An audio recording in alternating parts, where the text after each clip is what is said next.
So Paul talked about democracy, the importance of voting, talked about elections mattering, and that when we hold leaders accountable, you said we're not helpless. Well, there was a wonderful example of this recently. We're concerned, could our country go a certain direction? There are countries around the world who can act as beacons for some of our leaders who are anti-democratic, who are illiberal leaders. And it can seem that it can seem hopeless to try to combat that. And you think, well, what can I do? Will my vote really matter? Well, recently we had a perfect example of how votes do matter, and that even the most seemingly entrenched leaders, who are the most seemingly dictatorial and authoritarian, can be swept from office. And to tell us more about that, please welcome back Ed Edelson.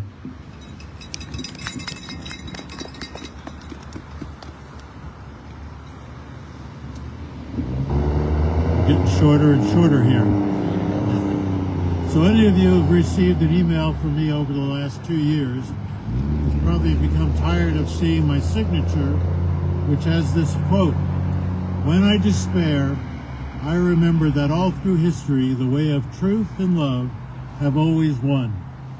There have been tyrants and murderers, and for a time they can seem invincible, but in the end they always fail." Think of it, they always fail. And that's from Mahatma Gandhi.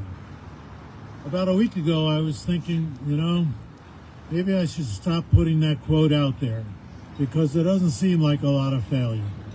It seems like a strengthening of what has been happening to take our country in the wrong direction. And a week ago, we saw our government spend our money to send some of our top elected and appointed leaders to Hungary to prop up Viktor Orban in his re-election bid. We even had the President of the United States saying to the people of Hungary, if you vote for Viktor, you can count on the U.S. for more economic aid. Implying if you don't vote for him, well, you know the opposite. But the people of Hungary did not listen. They didn't listen to Marco Rubio. They didn't listen to J.D. Vance. And they sure didn't listen to our president, and instead overwhelmingly defeated Viktor Orban and took him from power. Now you might think Hungary, which is a population of 10 million people, that's like twice as big as Connecticut.